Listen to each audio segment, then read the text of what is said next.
It's a great honor and privilege to induct into the Near Hall of Fame Mr. Lou Boyd, a racing and business partner of mine for many, many years and a friend for over 45 years. But before I start, I would like his wife, Carrie, to stand up because, boy, she's been in the eye of a hurricane. I don't know how she's done it, but she is really one of the great people behind the scenes in racing. Carrie, go away.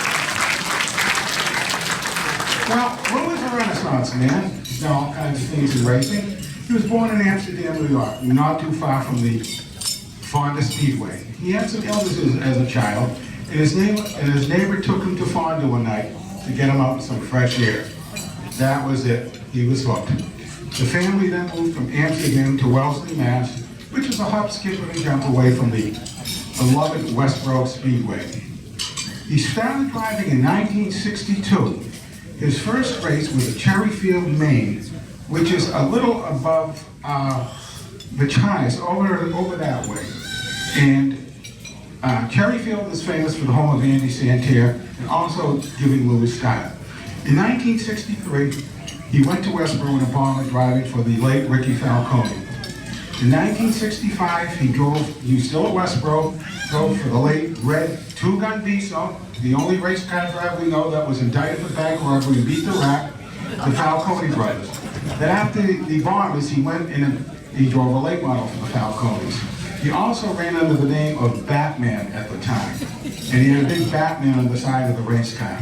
Well, as things progressed, Lou wanted to go modified racing.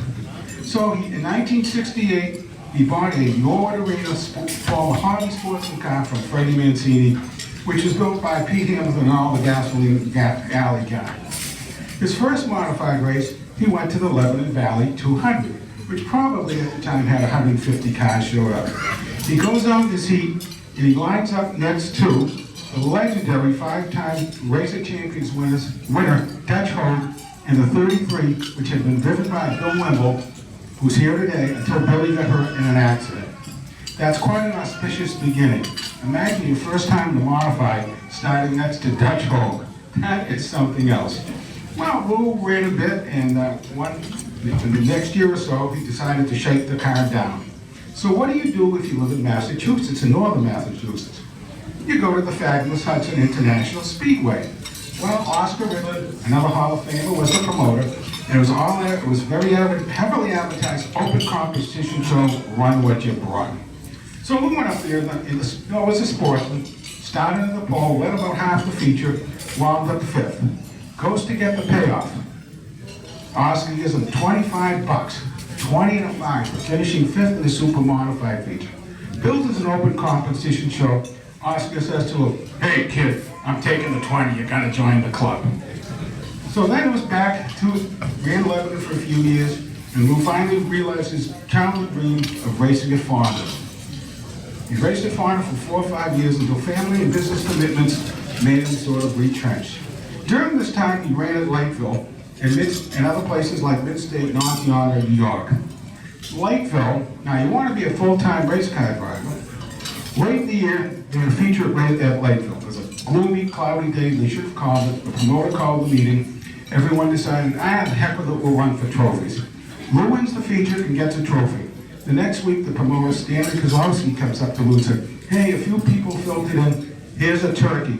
So you win a modified feature and you win a turkey." It doesn't get better than that. And after that, business commitments, and like I said, family, was back to Westboro, driving modified for Nasty Neil Murray. He drove for Nasty for 2 years. I don't think he's recovered from that yet. Regrouping, Lou went to Hudson in a street stock, which is pictured in today's bulletin, the 101. This street stock had more offset than any modified you've ever seen. It was built by Pete Van Dyke, another Hall of Famer, so we can understand that.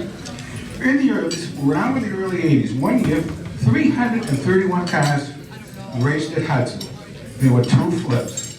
The same year, Lou ran 5 races at Hudson, won 2, finished second in the third one, and flipped twice.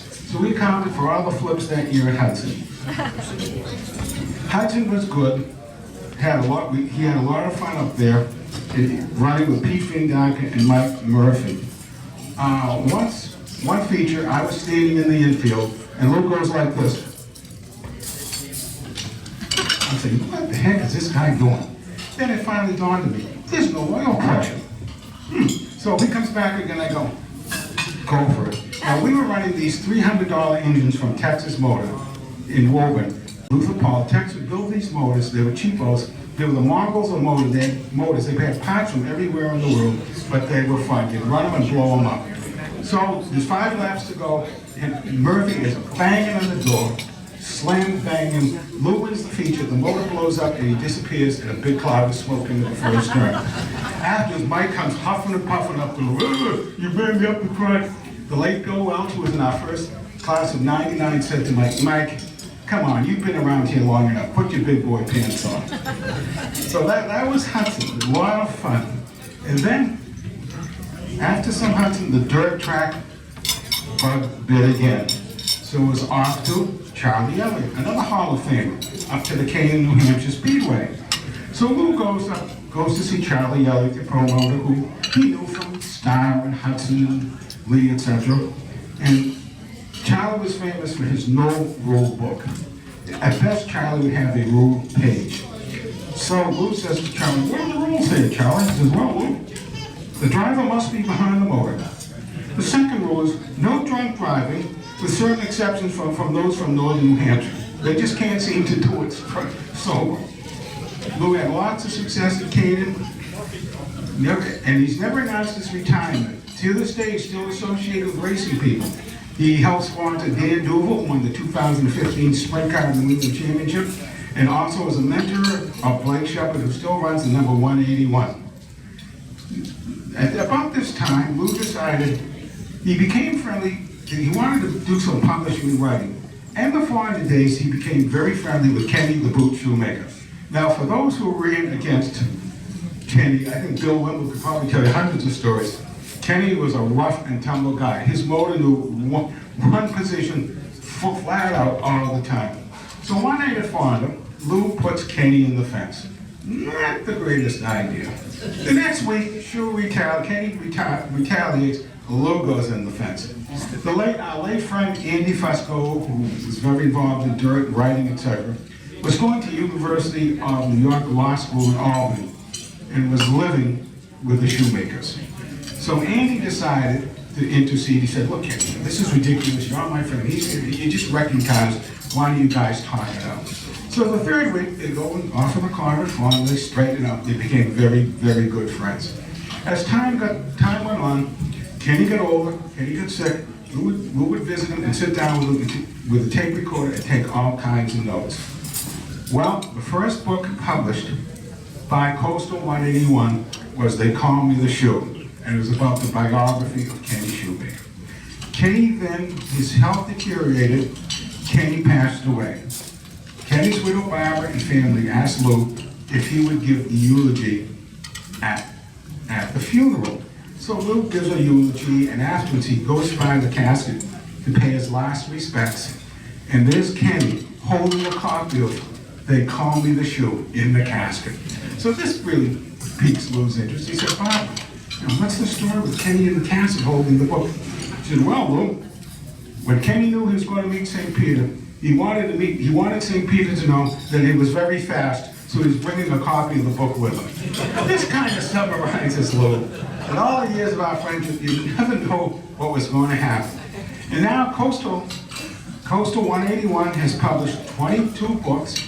They are the biggest distributor of racing oval track books in the world.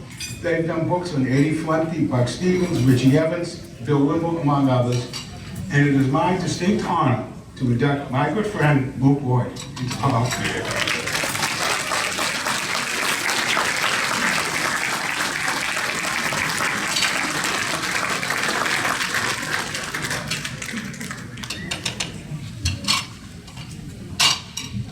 So, thanks, Bruce. Those were a lot of miles down the road.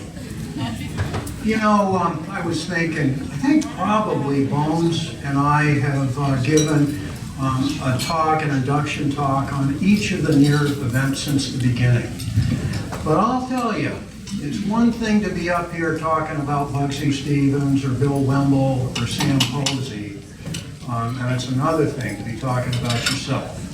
And that kind of makes me scratch in the wrong place. But here goes a couple of quick stories, and I guess Bruce is right. It hasn't been exactly normal. Back in 1953 in Amsterdam, New York, I did have tuberculosis, and a friend felt sorry for me and took me on the Speedway one night for a ride. Oh my God, what a favor he did. That noise, the color, those cars, the outrageousness, it just imprinted on me. It's that psychological phenomenon that happens. You know when a duck falls in love with the bumper of a Volkswagen and can't get away for the rest of his life? That's what happened. I had to be a dirt track driver. Came to Boston in '62, Ricky Falcone built me that V car. Oh my God, I had zippo technical knowledge.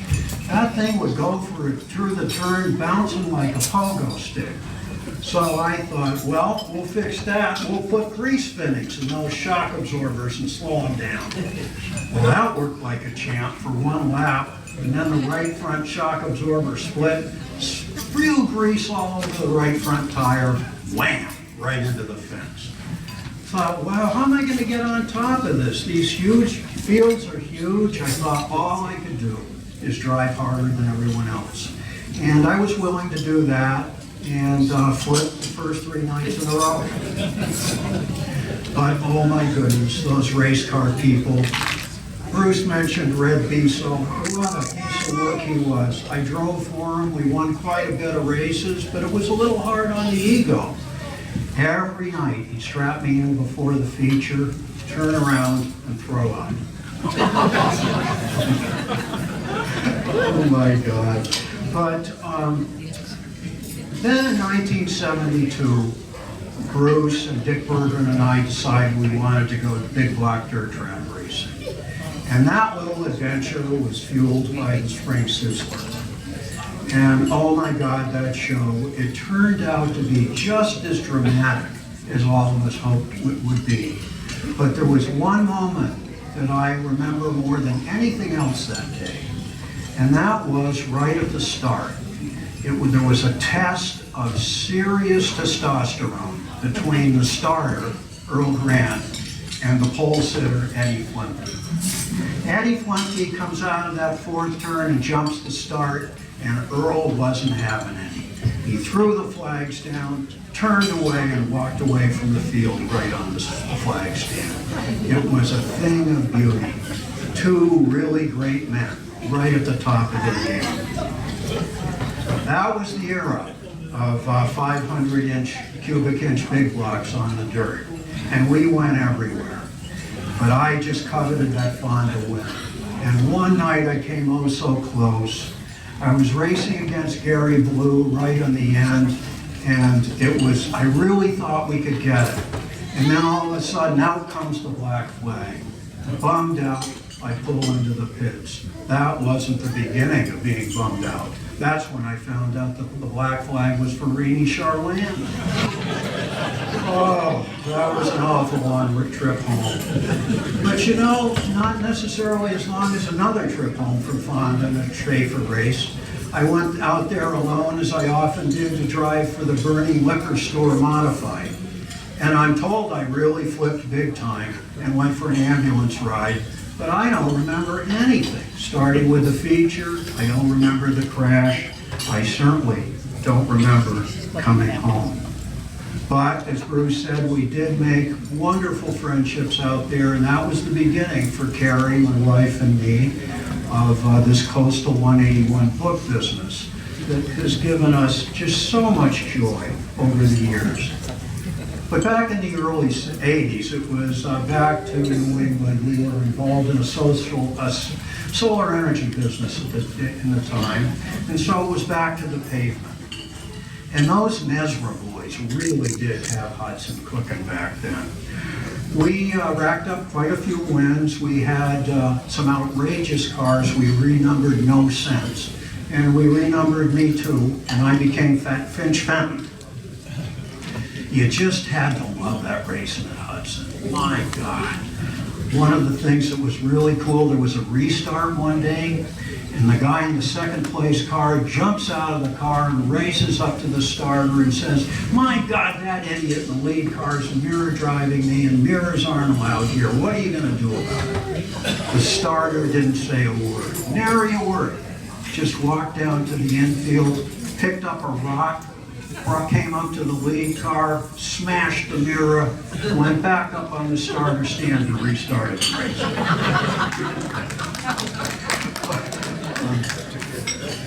But it was really a glorious thing when good old Charlie Elliott reopened that old dirt track up in Canaan. Oh my God, it was open competition, always the best form of racing. In 2003, they had a real big time opener up there, and we were ready. We went up there with a Dave Lake Champ car, all lightened up. We had Outlaw wings on it, a 428 cubic inch small block drag rubber, ready. And things were working out. At the end of the feature, I was really running pretty hard with a guy named Butch Elms, big armed guy, the promoter of Bear Ridge Speedway, really, really good guy. And right at the end of the race, things got a little testy. But I did sneak by him coming off the fourth turn with 2 to go. But right at that moment, the motor burped. I looked down, the needle and the temperature gauge was absolutely pinned. So I decided the only thing you can do is keep the gas pedal pinned. I just nipped him at the line for the win, and when I did, I shut the motor right down. Coasted all the way around to the track, came in to Victory Circle, and flicked on the starter switch just to see what happened. That motor was frozen up solid. Good move, Finch family. Would you do that again? You bet your Vippy. 3 weeks ago yesterday was at Syracuse, New York. It was the weekend of the final racing at that mile dirt track out there. There were hundreds of center steer modifieds and 18 Silver Crown cars. Well, Friday rained out, so the whole place turned into Syracuse soup. So all this qualifying had to happen Saturday. The Silver Crown cars were brought out first thing in the morning, and I was there. I snuck up to the outside of turn 3 right by the fence, because I knew that track was going to be heavy and it would develop a cushion. And oh my God, you could hear those open wheelers with that injection pick up the throttle in the first and second turn. They'd scream down that backstretch with that track accepting every bit of horsepower they could put to it. Doing about 200 miles an hour, get to where I was and turn through, pitch it, and enter the most beautiful, magnificent rooster-tailed broadslide you've ever seen all the way around to the front stretch. Close your eyes halfway, and this could have been Jimmy Bryan and Parnelli Jones. I shivered, and I was welled up. And somehow, the brutal beauty of that moment brought back all of the miles, all of the energy, all of the wins, all of the wounds on all those years since that night, 1953 at Fonda. And somehow, on top of that, today just sums the whole thing up for me. I just can't thank you enough.